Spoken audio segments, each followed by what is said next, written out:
Hello, Petal. How the devil are you? Thank you all so much for all the support you've given. I really do appreciate it. You are an amazing group of people and I adore your very souls. Right, so, because we fell behind a little bit last week, and I know none of you would say that we did, but because I believe we fell behind just a little bit because I was a bit poorly, I thought I'd make best effort and try and do another chapter again today. So this week, essentially, the rules that will apply are going to be, I'm going to try and do a chapter, and if I don't get through the chapter, then I'll do half a chapter. And at least then you've got something, and I feel like I've given you something. So that's good. And as always, could I ask very, very nicely, please help to keep the little mices running in their little generator and keep the lights on by ding the notification bell. Liking if you like it. If you don't like it, I'm really sorry. And if you haven't shared or subscribed, then please do. Do you know, somebody complained to me the other day about the adverts, and I was like thinking, I don't know, like, how much you get paid for every hour you put in at creating something or making something, but, you know, I sure as hell wouldn't whinge about that. Anyway, that's my only little kind of pick-up thing, because they help YouTube, they help creators, and I'm sorry if there's too many of them, but they're just there to help the channel grow and build, so I'm sorry. But buy YouTube Premium, because it's awesome. I'm not advertising it, but there you go. But you do what you want to do. It's no problem. Anyway, it's not like me to whinge, but that was just one thing that frustrated me. I was like, okie dokie. Bye-bye. Okay, so the matter at hand is Chapter 10 of the Better Mousetrap, J.W. Wells & Co. Book 5, written by the incredible, the amazing, the absolutely mother-flippingly awesome Tom Holt. Chapter 10. George, said Mr. Sprague. Who's George? You are. Oh, I see. Mr. Sprague looked down, and Frank couldn't help being reminded of a small boy who's been caught out in an obvious lie. What a silly question, he said. I'm here. Then, as if he'd just remembered that he was the injured party, What do you mean by bursting into my office like this? I have no idea who you are. Get out, right now, or I'll call the police. Frank clicked his tongue. You're not very good at this, are you? Mr. Sprague's face fell, and again Frank got an impression of extreme youth. Odd, since Mr. Sprague had to be at least 55. I don't have to talk to you, Mr. Sprague said. Go away, immediately. Not until you tell me what you've done with George. Frank took a step forward. Mr. Sprague jumped out of his chair and retreated behind his desk. Oh, for crying out loud, Frank said wearily. It's bloody obvious you're not him. Isn't. It is. Isn't. Frank Carpenter wasn't a violent man. He preferred to resolve conflicts by quiet, rational argument, or, better still, by running away. There are times, however, when even the gentlest soul can be goaded into fury. Frank lunged, stretching across the desk, and grabbed the lapels of Mr. Sprague's suit jacket in both hands. "Is!" he roared, and at precisely that moment Mr. Sprague disappeared, leaving Frank baffled and empty-handed. Not quite. As he stood and stared at the place where Mr. Sprague had been, he noticed something sticking to the palm of his right hand. It was a single long blonde hair. "We're here to see Mr. Pickersgill," Emily said. The receptionist looked up at her. "Have you got an appointment?" "No." "Just a moment. I'll see if he's free. Who should I say?" No harm in giving her name or the firm's. After all, she was here because the rest of the board, were paying for her to do her job.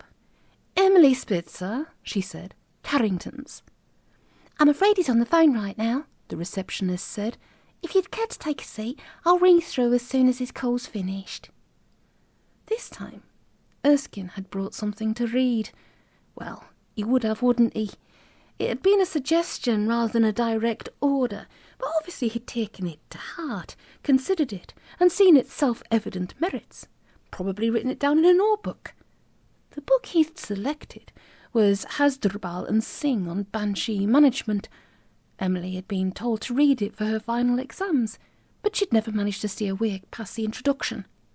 Erskine, she noticed, was 2/3 of the way through and was using a pink requisition slip as a bookmark. Needless to say, she'd forgotten to bring a book of her own. She glanced down at the selection of classic issues of Country Life and the Times colour supplement, all of them so old she was surprised they weren't bound in vellum and chained to the table. Not for her, she decided. Instead, she half-closed her eyes and tried to run scenarios for the job ahead. It was what you were supposed to do when you were waiting on a mission like this. She'd never managed to get the hang of it. Instead, she thought, how the hell can you have a troll on your board of directors and not notice? A goblin, now that'd be quite understandable. Goblins were natural shapeshifters. Ditto dark elves, gnomes and the fae. Even giants.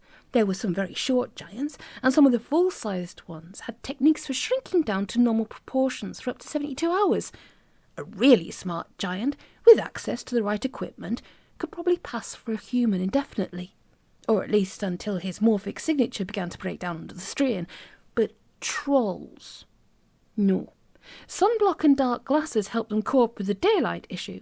But there wasn't really anything they could do about their size, their shape, or the fact that their mouths were full of precious stones instead of teeth. You'd notice something like that. Surely. Without taking his eyes off the page, Erskine reached in his top pocket, took out a small notebook, and wrote something down. Emily hated him. Yes, of course he'd notice, in which case it stood to reason that the other directors had noticed. Probably long before Mr. Pickersgill was promoted to the board, and they were fine about it. No silly prejudice, no bigotry. This is the 21st century after all. It therefore followed that if they now wanted their colleague terminated with extreme prejudice, it wasn't because of his inhumanity. There'd be some other reason, a difference of opinion over a takeover offer or a recapitalisation issue, or maybe they'd had a buyback option over his shares and wanted to get them cheap from his executors before higher than anticipated mid-term profits sent the share price soaring. All sorts of possible reasons. And it was all quite legal and legitimate, since Mr. Pickersgill happened not to be human. You can't murder a monster. You can only kill it, and provided you abide by the requirements of the Supernatural Vermin Welfare Regulations 1977 and the various EU directives, they can't have you for it. Which Emily had to concede was generally fine by her. 99% of the creatures she dealt with in the course of her professional life were ruthless, instinctive killers who had to be disposed of in order to make the planet habitable for small, weak, squishy human beings. The other 1%, well, omelettes and eggs. No room in this business for sentiment or Disney-esque anthropomorphizing. Even so, she did what she always did when she reached this point, and thought about something else. Frank Carpenter. No, we won't think about him. All right then. His problem, the disappearance of Mr. Sprague. That was all right. It was challenging, interesting, and sufficiently remote not to bother her. Emily considered the facts as she knew them. The laws of metaphysics categorically state that people don't just vanish. They can be changed into something else, practical magic, or made to look like they aren't there, effective magic. In the latter case, they can even be made to believe themselves that they aren't there. A useful trick if you can do it. They can be transported from one place to another, telekinesis. They can be killed and their component molecules instantaneously dispersed, Gardner's hammer. They can be banished to the interdimensional void through probability snares, better mousetraps and consequence mines, or return to super low intensity frequencies that mean they can only be detective with a Kawagachia RF7000 oscilloscope and 3-way litmus paper. Any one of these processes can give you an effect indistinguishable to the layman from vanishing. But people don't just vanish. Doesn't happen. Cannot be done. Simple then. She had to get into Sprague's office with an RF7000 and take readings. That'd tell her what had happened to him, and thereafter the mystery should solve itself. It wouldn't be difficult, not for Frank and his portable door, when everybody had gone home and there was nobody to worry about, well, apart from the cleaners and nice security, and then they could have dinner to celebrate. Emily's train of thought skidded on the wet leaves of shock and ploughed into the embankment of shame. She wasn't quite sure why. She'd do him a favour. Naturally, he'd want to thank her. They could discuss her findings over Thai chicken with lemongrass, and what was so very wrong about that. She couldn't put the reason into words, but then she didn't have to. It'd be what? Betrayal? Surrender? Prostituting her craft in order to worm her way into the affections of her Mark? Oh, come off it. But she scowled, and Erskine, happening to look up from his book, intercepted her ferocious glare and shrivelled like a salted slug. Good, she thought. Serve him right for whatever it was he deserved to be punished for. Existing, for example. Mr. Pickleskill's free now if you'd like to go through. Who in the hell was Mr. Pickleskil? Oh yes, the troll they were here to kill. Emily stood up abruptly and marched towards the open door, Erskine trailing behind her like tin cans behind a newlywed's car. As soon as the door closed behind them, her mind reverted to tactical mode. They were in a small, bare room, interview room, with a plain table and 3 chairs, one door, but there was also a nice old-fashioned sash window, sealed shut with 9 or so coats of paint, and they were on the ground floor.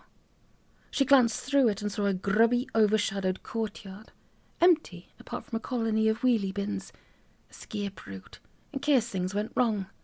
She ticked priority 1 off her mental list and relaxed very slightly. Where should I sit? Erskine hissed at her. Stupid question, she thought. No, scrub that. It's a very good question, since he'll be doing the sword work. She stared at the backs of the 2 visitors' chairs, her mind a sudden blank. For sure, one of the chairs was better, strategically speaking, than the other, but just then she didn't even know how to set about deciding which. That one, she snapped, pointing at the space directly between the 2. Right, Erskine said in a clipped, efficient voice, and took the chair furthest from the window. Well, of course, it placed him on the victim's left, so he'd have space to use his right arm, assuming he was right-handed. Emily realised she hadn't bothered to notice.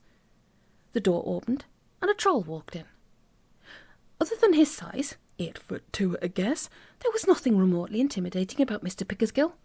He was broad in proportion to his height, but cheeks like slices of grey spam and a veritable harem of extra chins dissipated the effect of his bulk.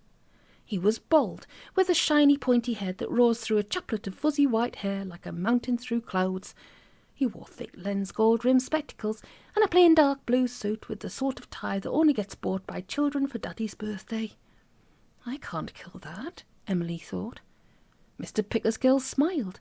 It was a pleasant smile, faintly apprehensive. Miss Spitzer? He held out a big, soft hand. She shook it. Sorry to keep you hanging about.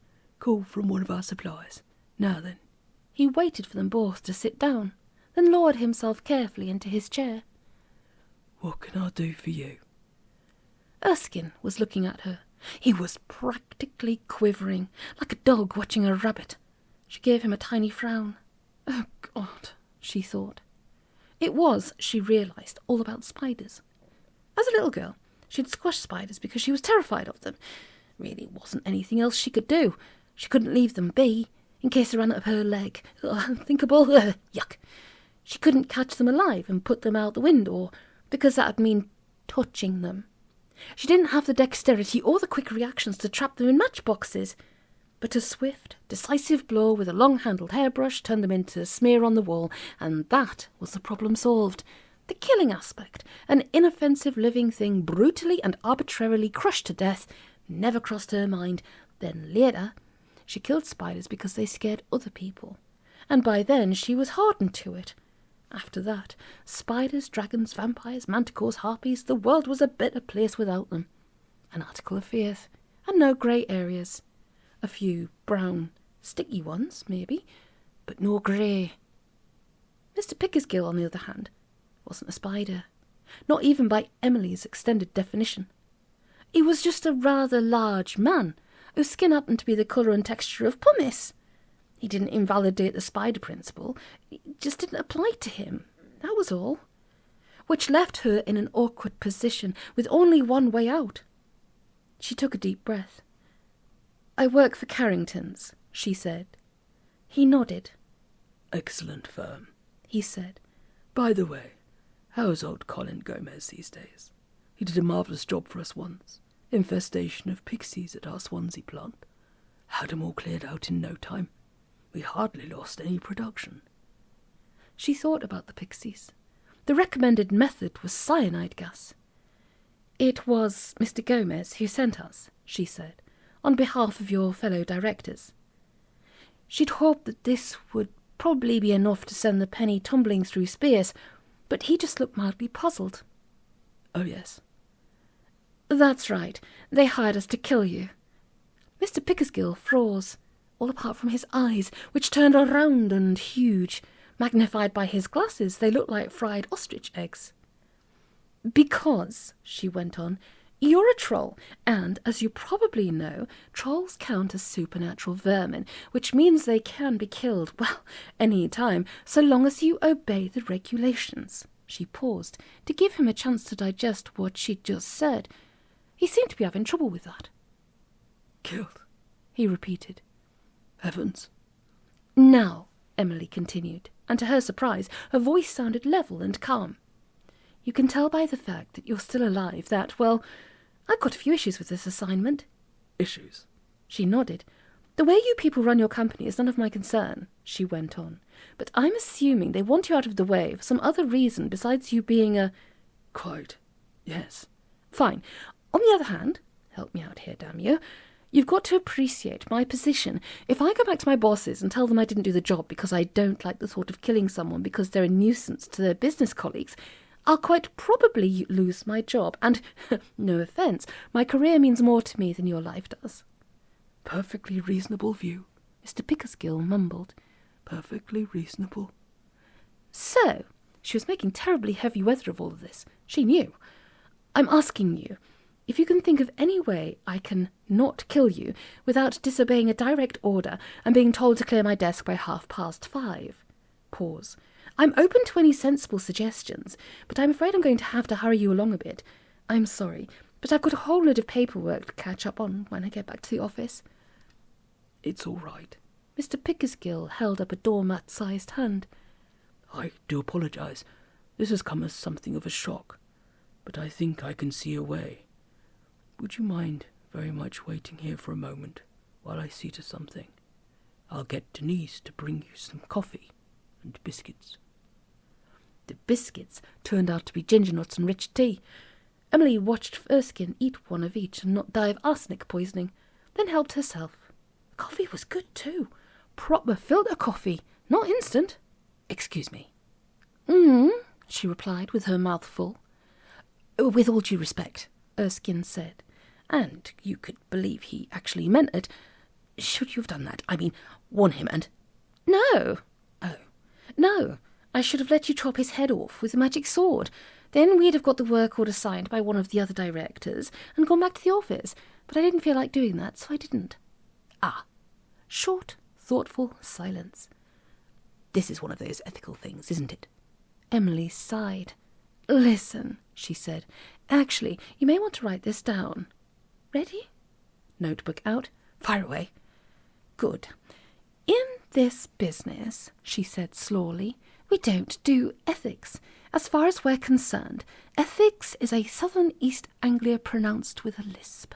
Got that? You can call it Spitzer's law if you like. By the same token, we don't go around scragging company directors either. It's...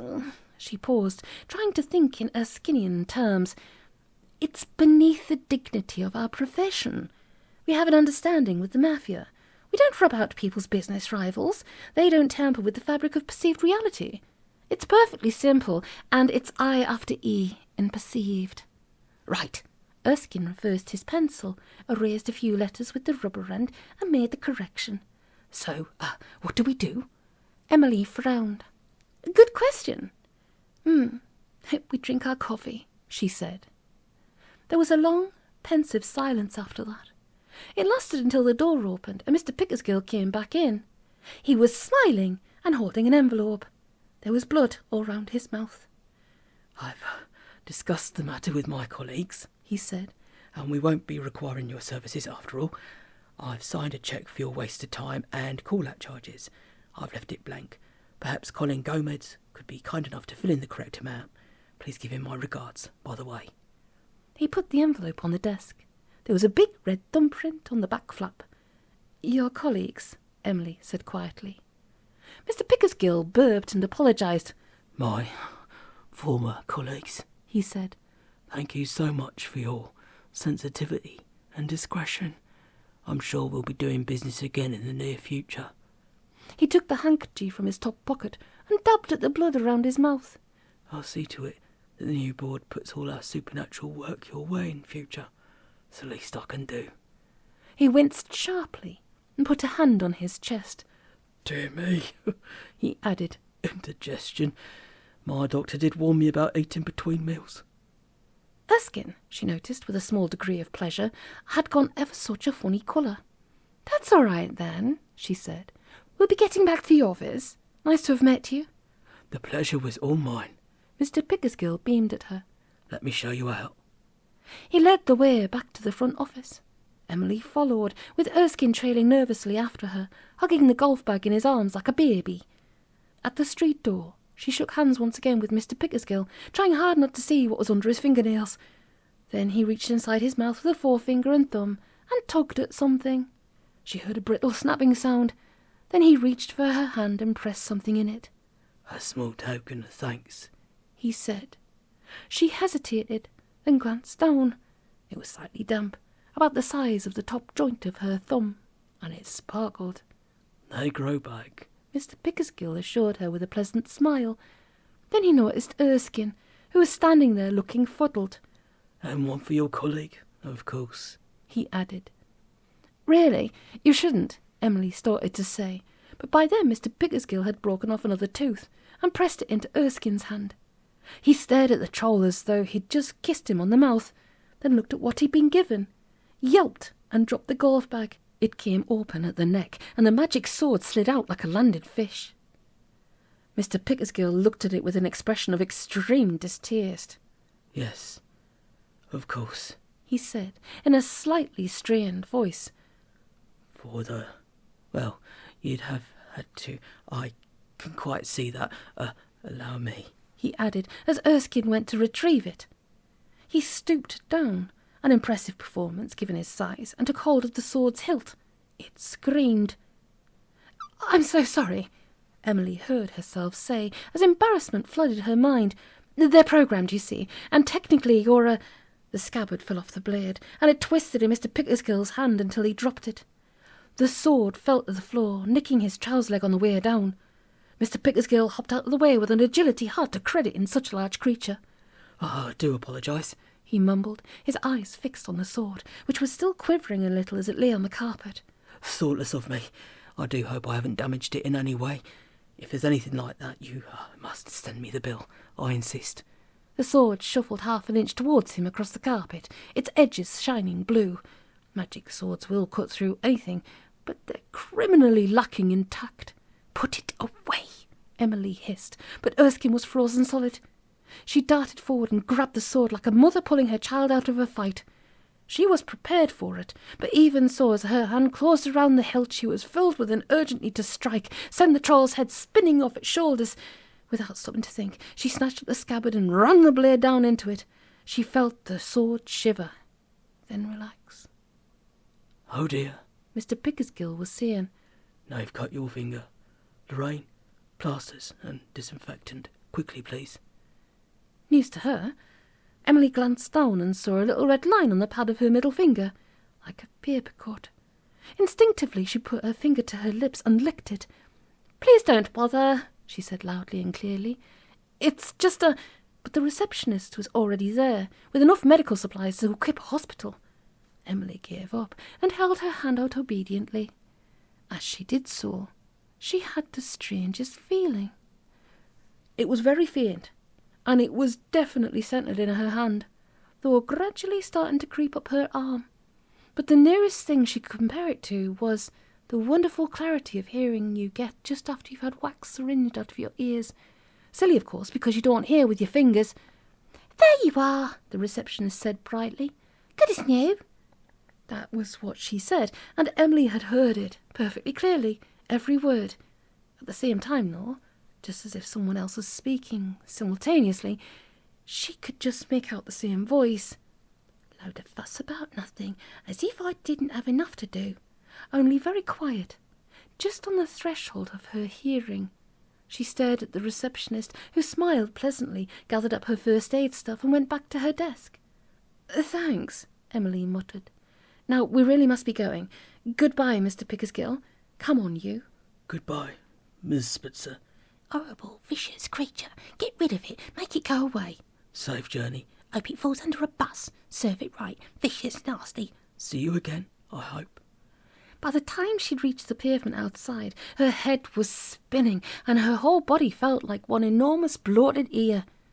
She staggered across to a lamppost and leaned against it, desperate to get a grip. Voices in her head. They warned you about that in college. An occupational hazard, particularly in pest control.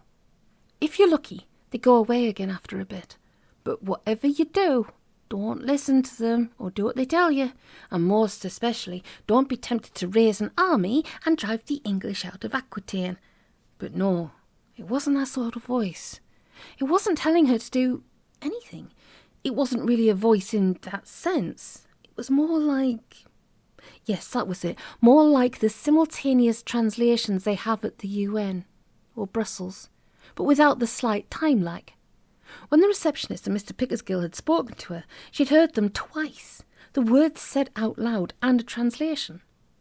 Oh, Emily thought. That.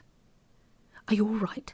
Erskine was peering into her face, intruding unbearably into her space. You're acting very strange. Shall I call an ambulance? Shut up, Erskine. Yes, she knew exactly what this was.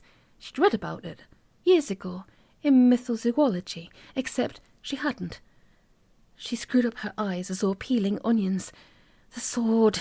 She'd cut herself on it after it had fallen on Mr. Pickersgill's leg and cut him first. Could it really have happened like that? It seemed so unlikely, but the effect... She most definitely wasn't imagining it. Bloody hell, she thought. Taxi, she snapped. Come on, don't just stand there, and watch what you're doing with that stupid thing.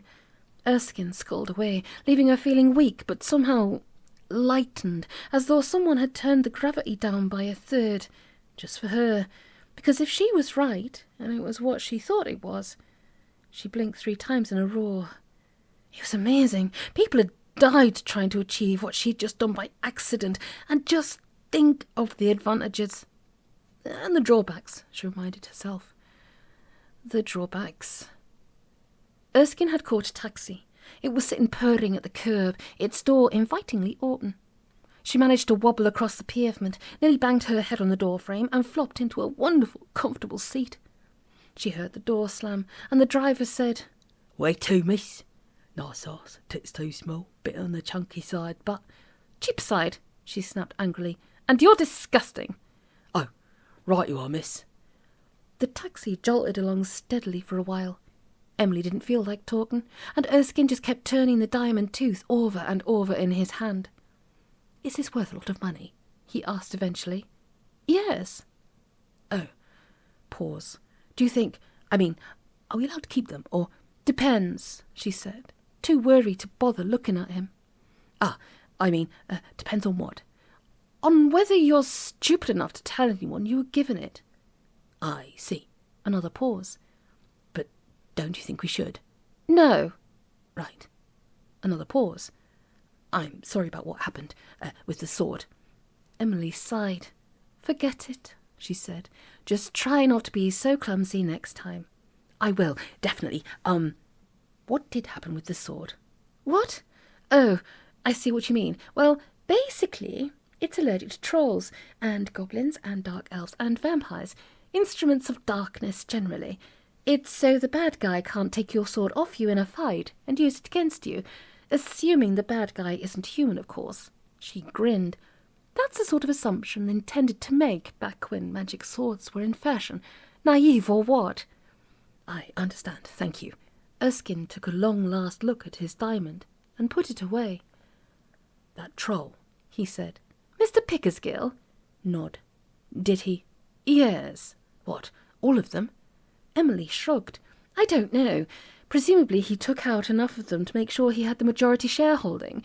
He may have had to leave one or two alive to make up a quorum at a board meeting, so he could vote himself managing director. I'm afraid I don't know much about company law. She frowned. Have you got a problem with that? Me? No. Erskine pulled a thoughtful face. He looked like someone on his way to a fancy dress party, dressed as thoughtful. I mean, he's a troll, right? Yes, but on the other hand, the other directors can't have been very nice people, or they wouldn't have wanted to kill him just to get control of the company. Yes, which is what he just did, Erskine said, by killing them. Yes, but... Emily hesitated. Yes, but they started it. Yes, but he was polite and nice. Look, the customer's happy, and we got paid. Nothing else matters, all right? He looked at her as though she was a burning bush. I understand, he said. Thank you. Ugh, she thought. The taxi stopped. She let Erskine pay, since she didn't particularly want to communicate any further with the driver. I'll fill out a yellow chit so you can get it back off expenses, she told Erskine as they walked to the front office. Would you mind doing the report? I've had just about enough for one day. Of course. Thank you for trusting me with the responsibility. My pleasure. Now put that stupid thing back where you got it from. Erskine trotted away, and Emily wandered slowly back to her room, closed the door behind her, and dropped into her chair. There was the usual wodge of while you were out notes and yellow stickies on her desk, but she couldn't be fussed to look at them. The advantages, she thought, and the drawbacks. The phone jarred her out of her contemplations. She snatched at it and snapped. Yes? Call for you. Aren't we in a mood then? Fine. Who is it? Frank Carpenter. About Mr. Sprague. Oh, she thought.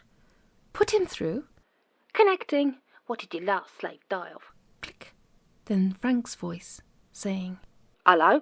Sorry, can't talk now, she said quickly. Meet me after work. Yes. Yippee! Oh, God, she thought. Where? That pub. Westmoreland or something. Cumberland Arms? Yes, 6:15. Bye. Emily rammed the phone down as though plugging a leak with it. Hell, she thought. This is going to be so embarrassing, unless, of course, there was some way of controlling it. There had to be. She jumped up, pulled Bowyer and Young's Foundation of Magic Procedure and Practice off her bookshelf and dived into the index. Telepathic communications, reception, suppression of 1278 566 819 FF. Brilliant. When she'd read all the references, she put the book back, sat down again and said, Bugger! Out loud, and very clearly. There was a procedure, right enough. Basically, it consisted of saying nursery rhymes over and over in your head when you didn't want to hear what someone else was thinking. With enough practice, the book reckoned it became automatic, so you didn't have to do it consciously. Eventually, you'd be able to filter out what you wanted to hear and ignore the rest. Eventually. Emily looked at her watch. 5:15. She didn't have time for eventually. There must be another way. She tried the new Oxford Thaumaturgy, which said the same as Bowyer and Leung, likewise O'Shaughnessy's Theory and Practice and Morrison's First Steps in Commercial Sorcery. With a sigh, she turned to her last remaining resource, Magic for Dummies. It too recommended nursery rhymes, though in rather less formal language. But hey, who can be bothered with all that, right? So instead, try 2 cc's of lithium cryptosulfate on a sugar lump. Works a charm, and you don't have to share your head with Mary's lamb. A greatly underrated book, Emily said to herself, as she pulled open her desk drawer and took out her bare essential stash of chemicals. She didn't have anything to measure the lithium crypt with, but she was a good guesser. 2 drops on a cube of Tate & Lyle's Best, and down the hatch. Count to 5. Then pick up the phone. Yes. Reception answered. Could you be awfully sweet, Emily said, and just nip over to the closed file store and get me everything on the Scala Grimson job. 1982, I think it was, but you may have to dig down a bit. Sometime in the 80s, anyhow. Pause. All right. No rush. Any time between now and 5:30. All right. Emily kept her mind closed for the all, then opened it on the right. The result made her sit up very straight in her chair, but it proved conclusively that the lithium crip was doing its job, but hadn't wiped out the effect completely. Far from it. She wondered where Nicky on the front desk had learned how to swear in Goblin. "Thanks ever so much," she said, and put the phone down. That was all right, then. If she could control it. Was the lithium crip effect permanent, or did you have to keep it topped up? And she'd find out soon enough. She was definitely onto a winner. All advantages, no drawbacks. And wouldn't it look good in her CV? If, of course, she chose to mention it to her employers, future or present. She sat back in her chair. The thought hadn't occurred to her before. But if there was someone at Carrington's trying to kill her, because of work, what other reason could there be? Wouldn't the simplest, safest thing be to resign and get another job? She could do that. Just think, no more Colin Gomez, no more credit control meetings with Mr. Hook, no more waking up in the mornings and thinking, oh shit, I've got to go to that place again today. And of course, no more people trying to kill her. Werewolves and dragons and Atkinsoni and dark elves, yes, but not her colleagues, presumably. Emily frowned. It wasn't as though she liked it at Carrington's, but it was her job, and she felt strangely reluctant to part with it. Silly, really. Actually stupid, verging on unaliving. Even so, her job, her office, her beat-up filing cabinet with the sticky-top drawer, her frayed carpet, her chair that went sproing if you leaned too far back, her overflowing in-tray, her too difficult pile, her sheaf of while-you-were-outs, her fluorescent tube ceiling light that flickered very faintly all the time and guaranteed a headache after 45 minutes. Her life. There's an old saying in the magic biz, all work and no play makes Jack a junior partner by age 30. She wanted that. Not a desperate, dream-haunting longing, but as much as she'd ever wanted anything. It'd all be different, after all, when she was on the letterhead. No more being ordered around by idiots, told off about her late invoices, badgered into ripping off the clients to meet some wildly overblown quarterly target. Her destiny was the centre seat, command, a starship of her own to roam the galaxy in. If she changed jobs, it'd mean starting all over again, settling herself into a new and probably hostile hierarchy, learning a whole new set of people. Excuses, Emily realised. I'm just too lazy. My life, she thought, and for some reason that conjured up a mental image of Frank Carpenter of all people. Someone she'd only met once or twice, not that she could remember, someone she hardly knew, someone she couldn't really have much in common with, since he wasn't even in the trade. Someone. Oh, for crying out loud. Shaking her head, she reached for the stack of notes and stickies and shuffled through them, dividing them into piles. Not now. Maybe tomorrow. Sometime never. For a moment, she was tempted to sweep the whole lot off her desk onto the floor in a grand gesture, but she'd only have to pick them up again later, so why bother? Indeed. Now she was feeling guilty, so she picked out a note at random and looked at it. Mr. Allenby at English Nature, please call back re-application to call giant spectral hound on Dartmoor within a site of special scientific interest. Silly. Someone had to go and dispose of the wretched thing before it ate a tourist, but she was going to have to grovel and plead and be made to feel like she was being done an enormous favour by a stupid little man who'd probably wee in his pants if she saw so much as a single fluorescent footprint. Wouldn't it be better, she caught herself thinking, if people could be made to deal with their own spiders? Probably not. If you left that sort of thing to the general public, bless them, the spiders would probably end up squashing people. So she rang Mr. Allenby, who was actually very nice and helpful, and promised to push the paperwork through as quickly as possible so she'd have her dispensation order before the autumn rain started and the moor turned into an impassable bog. No trouble. That's what we're here for. Emily thought about that. Just when you've squared up to the solemn realisation that life is a bitch, it turns around and does something nice, just to confuse you. At 5:20, Nicky staggered in with an armful of dusty old files and manila envelopes. What have you got there? Emily asked her. Scala Grimson files, Nicky grunted. Where do you want them? Of course she'd forgotten all about that. Oh, on the floor, anywhere, she mumbled guiltily. Thanks. It's all right. Nicky dumped the files on the floor, wiped cobweb out of her eye and left. Yes, but it was a necessary experiment, Emily told herself, like Bikini Atoll. She got up and shifted the pile so she wouldn't trip over it all the time. So much for command. Now she thought about it, maybe she wouldn't like it so much after all. Dutifully, she made a file note of her chat with Mr. Allenby, filled in Mr. Pickersgill on her timesheet, wrote a memo to Colin Gomez and paperclipped Mr. Pickersgill's cheque to it, and then it was 6:05. Doesn't time fly when you're doing tedious chores while racked by deep-rooted existential doubt? She switched off the plugs, turned off the lights, hurried upstairs to the stationery cupboard, and signed out an RF7000 scanner. "Sorry I'm late," she panted, as she slid into a chair in the front bar of the Cumberland Arms a quarter of an hour later. "Got held up. Not a problem you ever have to face, I expect." Frank smiled at her. There was a glass half full of what looked like orange juice in front of him on the table. "Quite," he said. "Partly because of the door, but mostly because I don't have an awful lot to do most of the time. I guess you rush about a lot." My life, Emily thought. "Yes," she said. "It's called earning a living. You should try it sometime." He looked at her. "Should I?" Shrug. "Maybe not. I don't think it'd suit you. I'm not sure it suits me, actually, but I don't have much of a choice." No, not where she wanted the conversation to go, even with a head full of lithium crip. "You said you wanted to talk to me about your Mr. Sprague." Frank gazed at her for a moment, then said, "I went round there." "To his office, you mean?" "Nod. I sort of slipped in," he said. "And did you get to see him?" "Yes, and no." Frank hesitated for a moment.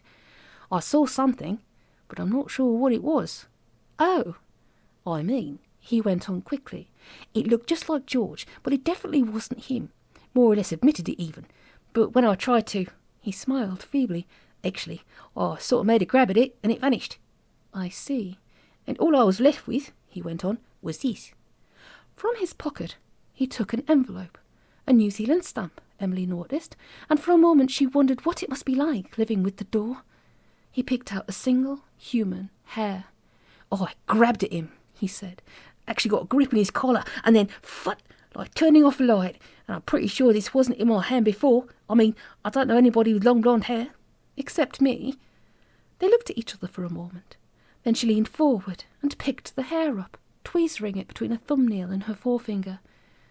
"That's not mine," she said after a short, rather tense silence.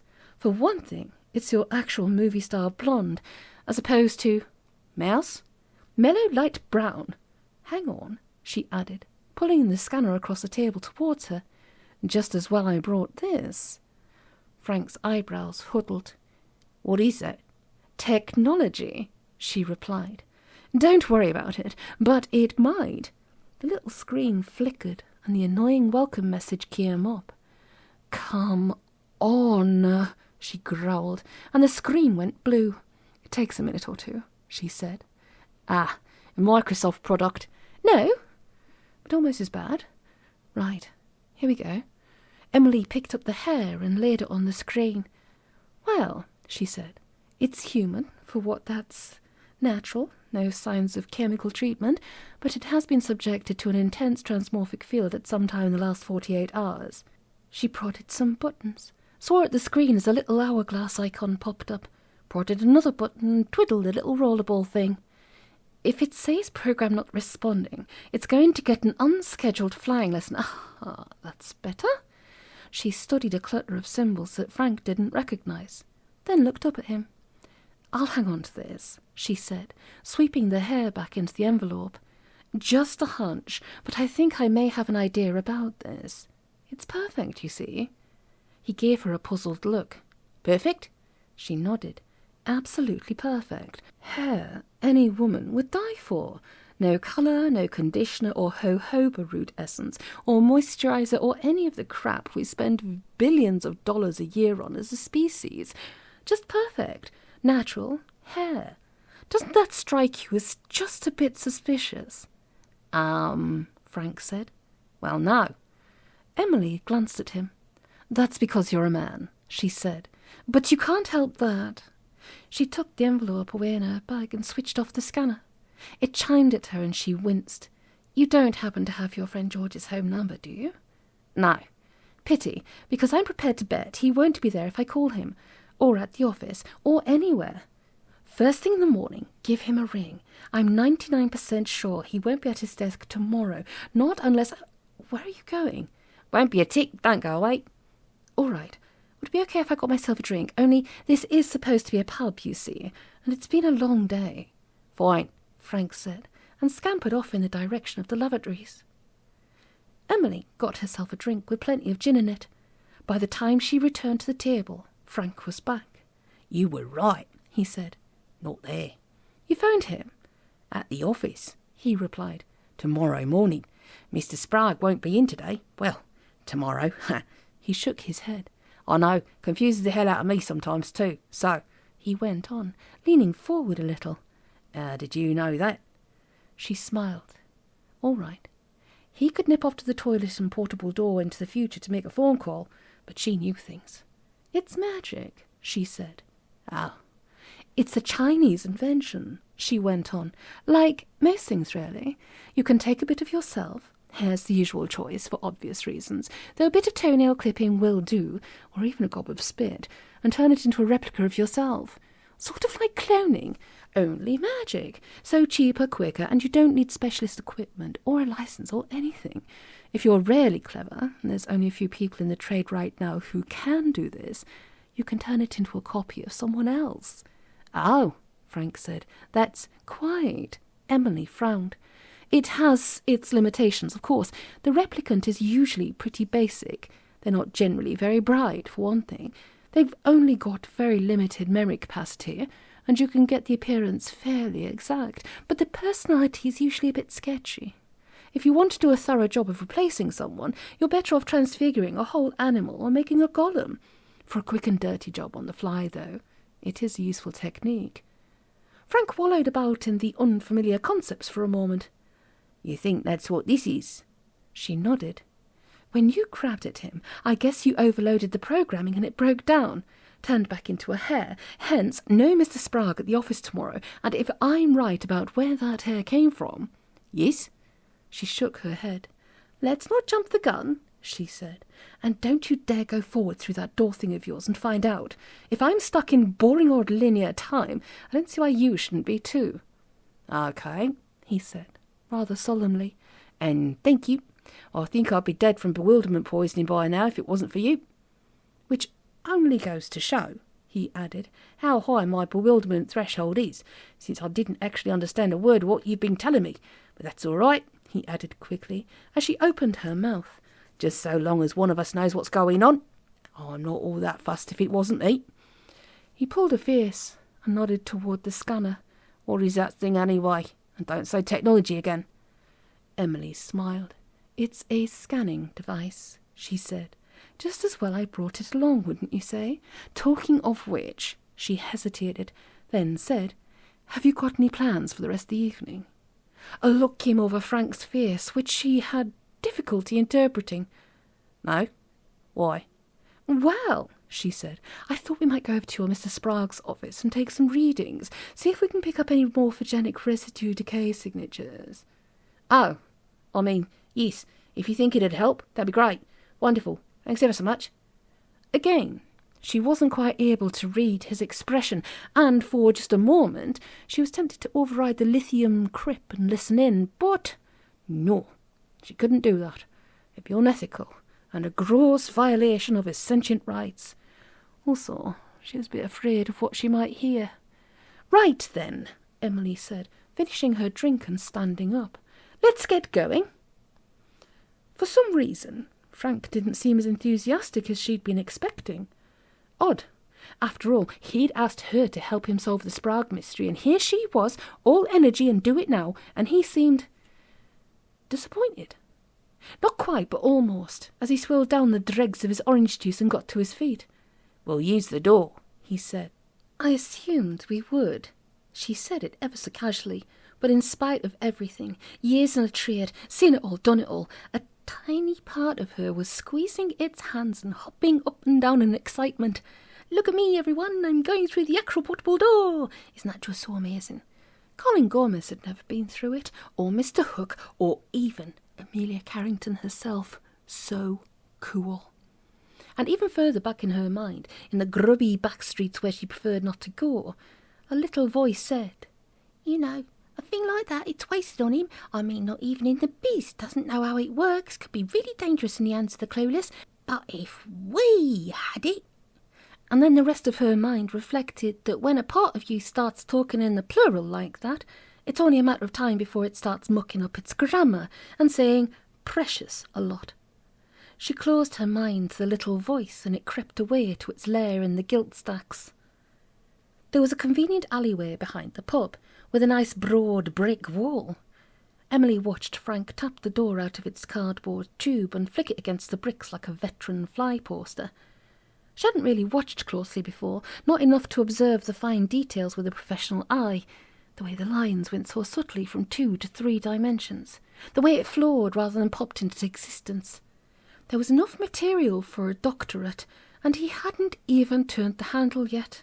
He opened it, and over his shoulder she saw into the room beyond. An office, dark but faintly lit by the lamps in the street below, shining up through the window.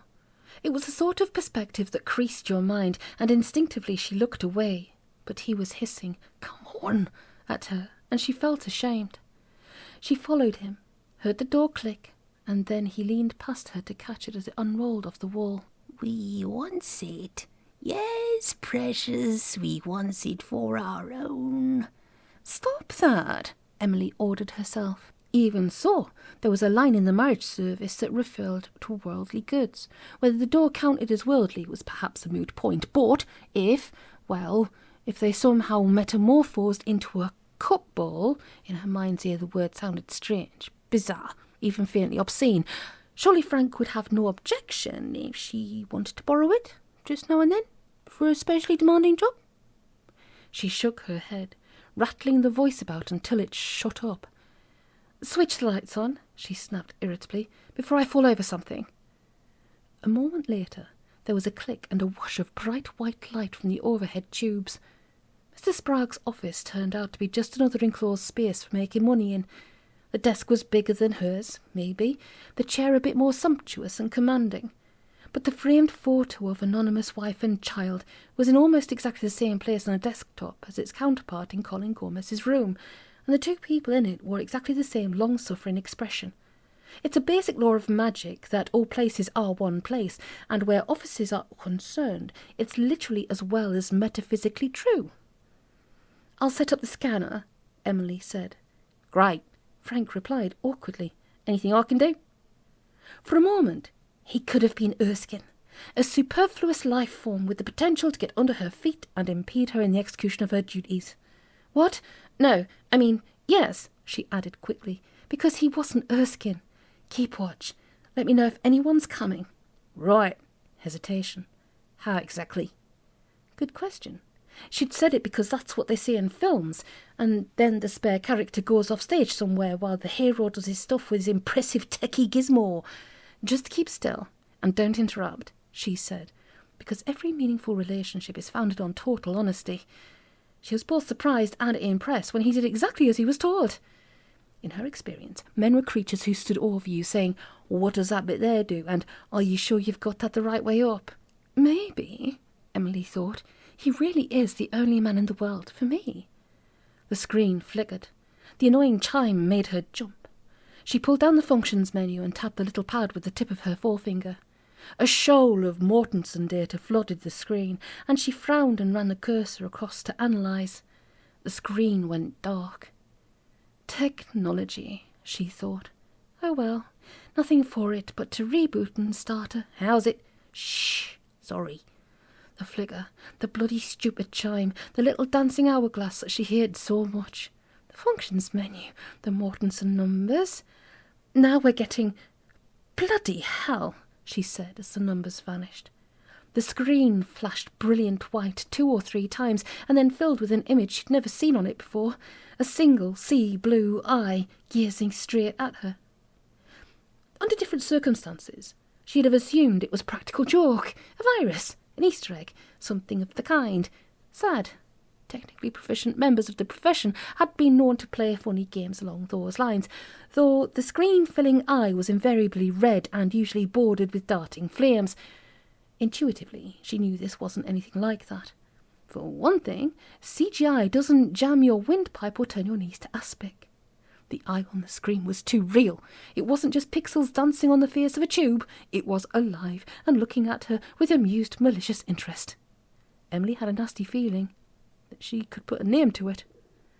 How long she sat there staring at it, she had no idea. It was only when an arm reached across her and hit the off switch that it occurred to her that she might have been there for quite some time. "It's not meant to do that, is it?"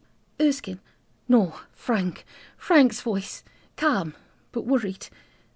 The eye was still there on the screen. She tried to say, "No, it isn't." Her lips moved, but someone had pressed the mute button, and no sound came out. She couldn't turn her head either. "Hold on." She heard rustling somewhere outside her field of vision. Then a page from a broadsheet newspaper came between her and the screen, and she pulled away as though she'd been burned, overbalanced her chair, wobbled and fell off it onto the floor. "You all right?" Emily scrabbled for a moment like a beetle on its back, then found her feet and jumped up. The eye was still there, in negative, a black oval with a burning white centre printed on her retina. She massaged her eyelids and it gradually faded. "The bitch," she said. "Sorry?" "The miserable cow." She groped her way to the desk and sat on the edge of it. "What a mean, nasty." Frank was there, standing in front of her. "What's wrong?" he was saying, looking so wretched that she nearly laughed. "That picture." She felt a lot better. "Booby trap," she said, as her heart started beating again. "Bloody Amelia Carrington, to stop people borrowing the firm's kit for private work, I guess." She shuddered. "I know we're not supposed to, but even so, that's a bit extreme. It scared the life out of me, staring at me like that, like she was looking right at me." She broke off as a horrible thought struck her. "She was looking at me," she said. "I'm going to be in so much trouble in the morning." Frank was gazing at her, a pictorial dictionary's definition of mortified. This time, Emily couldn't help it. She giggled. "Sorry," she said quickly, "but really, you should see your face." He frowned, still tortured by guilt and remorse, but a bit hacked off too. "I've got and landed you in it," he said. "I'm really sorry. If I'd known—" "Forget it," she sighed. "It's not your fault my boss is a miserable, sadistic cow with a warped sense of humour. But you could lose your job. Big deal." The words came out before the thought took shape in her mind. "Face it, would you want to work for someone who'd pull a stunt like that? Putting a lock on the stationery cupboard door, that's one thing. But scaring people half to death, that's got to be harassment or something like that." "Not that it would do me any good," Emily added ruefully. "We don't do industrial tribunals in our profession. Last person who tried it ended up relocating to a lily pad. Now, if they wanted to fire me, let them.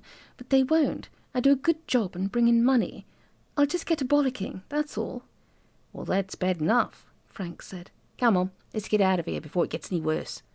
Before she could argue, he'd spread the door in the wall and turned the handle. "Where to?" he added. "I can drop you off anywhere you like." Anywhere she liked.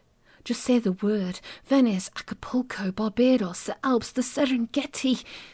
She remembered something they had made her read at school, when she was a little girl, about the cat who walked by herself, and all places were the same to her. Sure, everybody wants to travel, but this would be too easy. Like giving in. "Just drop me off outside the office," Emily said, forced casual. "I'll get the bus home from there." Frank looked at her, but all he said was, "You sure?" "No, of course I'm not, you stupid man. You're supposed to say, 'Don't be ridiculous, I can take you direct to your doorstep.'" She waited a whole 2/3 of a second, but he just stood there looking blank. Not a word out of him, not so much as a muted squeak. He couldn't have declared his lack of interest more plainly if he'd taken a 30-second prime-time slot on TV. "Fine," she snapped. "Right, is this thing ready?" He nodded and she pushed past him, nudging him out of the way. as her elbow prodded his solar plexus accidentally. A happy accident, you might say. She heard his voice saying, "Ow," and at the same time it said, "I love her, but obviously she's not the least bit interested. She'd rather take the bus home. Well, fine, serves me right. Won't be making that mistake again in a hurry." Hell of a time for the lithium crypt to wear off. Emily froze in mid-step, but her weight was over her front foot, carrying her forward under the 2-and-a-bit dimensional lintel of the door. "Actually, you're, she blurted out, but by that time she was over the threshold. She jammed her heels down, wobbled, caught her balance and spun round, to find herself an inch or two away from a blank, featureless wall. "Shit!" "Calm down," she told herself. "Any second now, the door will open in this wall. He'll come through, I'll tell him, well, I'll say something, any bloody thing, just so long as it stops him thinking like that, and then we'll have a calm, sensible talk about things, and it'll all be fine. Ha ha! It's nothing two rational human beings can't iron out in a minute or two, and then we'll both know where we are, and—" She shoved past him and lunged to the door. Frank stepped smartly back to get out of her way. The door slammed, then unrolled and fell off the wall. "Fine," he thought. "Be like that. I can take a hint, particularly if it's ferocious enough to make the floor shake and bits of loose plaster come off the ceiling." He stood quite still for a moment, thinking about his life and its general futility. Not change there, except for the first time ever. There was something he wanted, and now it was pretty clear that he wasn't going to get it. The hell with it, he thought. The hell with love and happiness and waking up each morning to greet the unlimited promise of a new day. To hell with all of it. To hell with her. Frank stooped wearily, picked up the stupid door, slapped it hard against the wall, opened it, went through, shut it, caught it, put it away, and flopped onto his hard, unmade bed. No door, nor thin black lines forming on the whitewashed plaster. Emily frowned. What was keeping him? Naturally he'd come after her. Ordinary common politeness. Oink, she thought. Whitewashed plaster wall. Not many of them in Cheapside. Whitewashed plaster interior wall, forming part of a dimly lit, musty-smelling room. No windows, nor furniture, apart from a single chipboard and square section steel table with a thermos flask and a plate of sandwiches on it. Aside from that and Emily's Spitzer, of course, no contents of any kind. And no door. Oh, she thought, that's not right. Got to have some kind of door. Of the everyday small case first letter kind, or how the hell are you supposed to get into it, or come to that out again? Magic? Oh, I'm being stupid, Emily thought. There's got to be a door, but it's in the shadows somewhere. I've just got to look for it, and there it'll be. She looked. Didn't take long. No door. Well, no door. No way of contacting each other. Well, things have just got a bit discombobulated and a little bit complicated for the two of our protagonists there. So, I'm going to try and do another one probably tomorrow or the day after. It was great fun today because I got halfway through doing this chapter and for some reason my microphone changed onto the other microphone, which sounds flipping awful, all echoey and goldfish bally. And I had to redo a whole 25 minutes, which in narration land is about an hour and 10 minutes of extra recording time. But we got through it, and we had great fun getting through it. And it's always good having you here with me, as I do go through it. So if you could be absolute beans and humour me and keep the lights on by pressing that like button, notifications bell. If you want to share, by all means, please do. And if you want to subscribe, that would be awesome because it all helps. And yes, as always, I love your comments. I'm really enjoying our little conversations that we're having out there. So I do appreciate it very much. I very much appreciate you guys. And I look forward to seeing you in a couple of days. So stay safe, keep warm, and I'll see you soon, pal.